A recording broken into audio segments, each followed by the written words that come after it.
it's a real treasure chest in here. You just keep finding things, which really makes it exciting. I think since a young age I always wanted to be a farmer. Never going to happen, but I feel like I'm a food gardener. You'll show me that in slides which I can use for footage as well too. About 3 months ago it was really. It has this. This is millet, which also formed a part of nutrition of the folk in this area.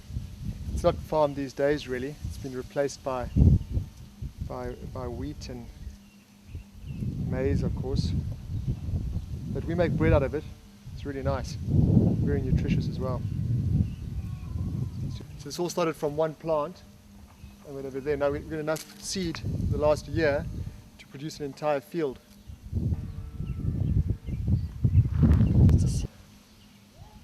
These are our 7-year beans. And, it's just constant. We're just producing beans all year round. It's constant. Here we go. Dappled light. Okay, so say what these are. Well, we've got grenadillas over here, which we make jams. This is fruit. Also nice for hedging. We've got gooseberries. We've got beans again in the back there. Behind it we've got chilies. We've got another nut tree through there. Macadamia nuts. This is lemongrass. Put into teas. Make teas with this.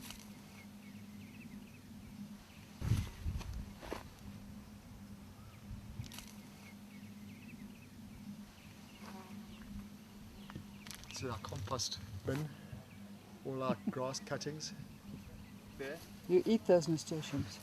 We eat them, we eat the flowers, and we eat the little capers that grow in them. But we can see it decomposing when it goes white. Here we start getting the good stuff underneath here. It's breaking down beautifully. You wet it? It's been doing it itself. We don't have enough water, but we're with the amount of dew we're getting, it's been doing it itself.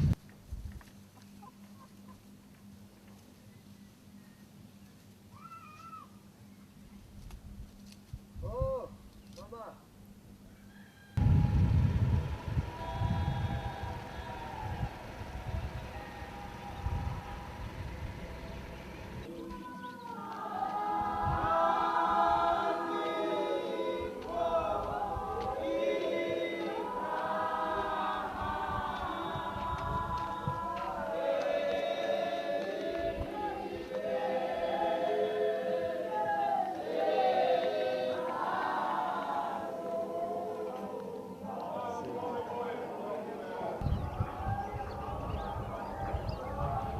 Oh, there's no farming happening here. Why do people need to farm if the government's giving them money? And the idea was that the older people farm. The older women normally do the farming. The older men sometimes. But that's all changed now because they just wait for the month to come, and then the grant will give them money, and they'll give that to their children. They'll go and buy food, which we know is all imported food and refined food. There's nothing for them. But this is the most fertile land in the country, right here. This is the Umgazi River.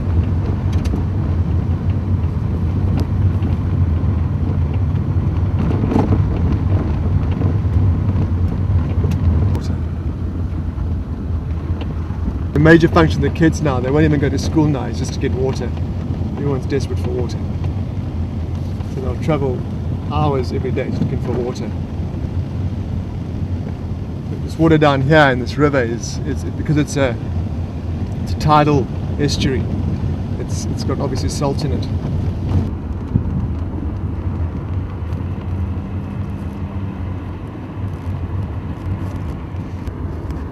Chinese I have, eh?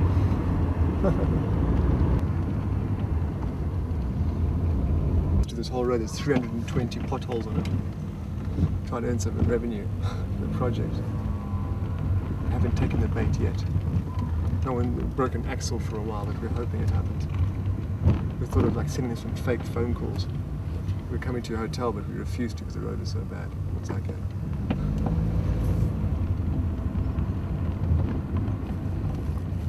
Okay, you win.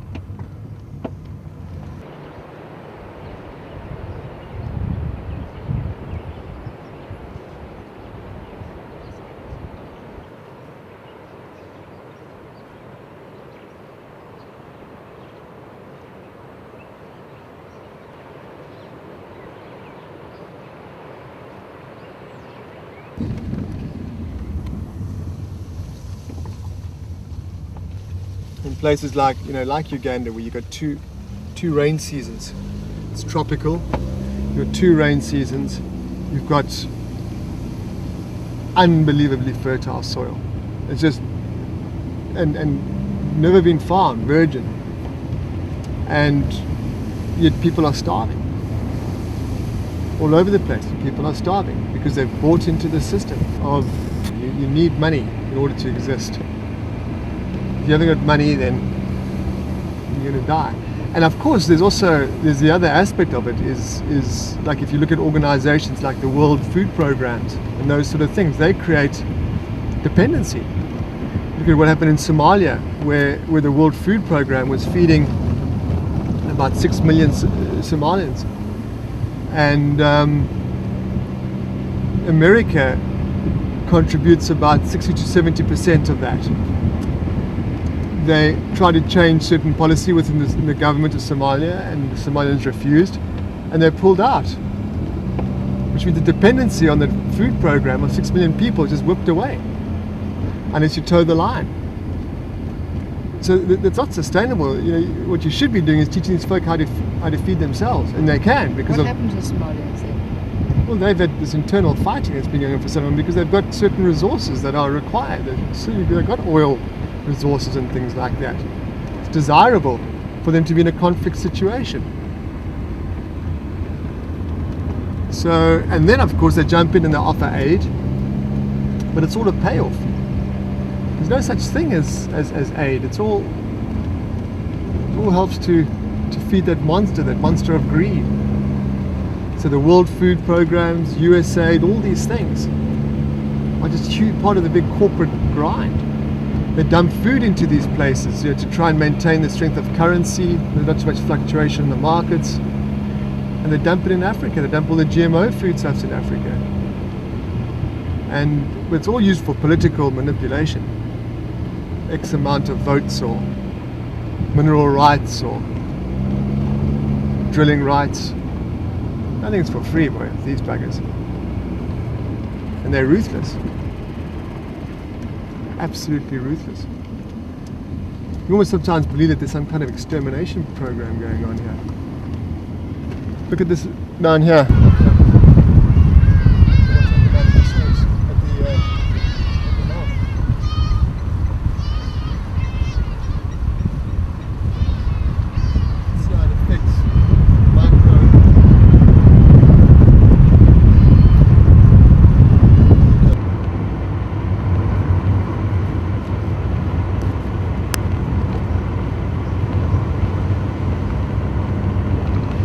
I saw these guys in Uganda where they got these concentration camps, what they call IDP camps, which is internally displaced people, and they just became like cannon fodder for these soldiers to come in. I mean, the soldiers are all acting on behalf of the government to keep the fear up, to maintain the control, and then you've got these sort of the Dutch organizations and the Canadians who come through and they develop these things called war child programs.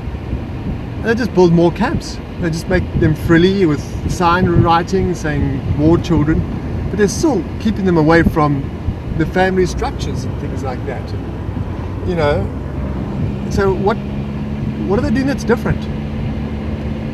There's still no integration, but now they're a place for rich little kids to come and pat the black kids on the head, and they feel good about themselves, but they put them into more concentration camps.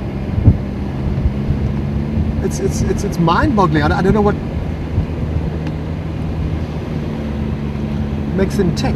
They have to put up camps picture a barbed wire fence around them.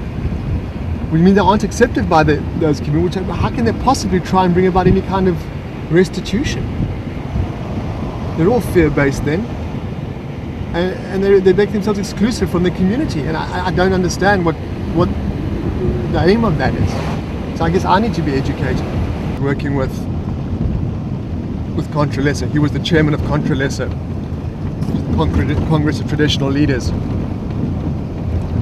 And out of all the councils that I've been in, this is one of the strongest, where his presence, where he was extremely highly respected in his community. Here, which is called the Amasami. And so now his mother is the acting chief. A Middle Eastern thing, isn't it? Came down from the north. Originally, who knows, but They're not going to move.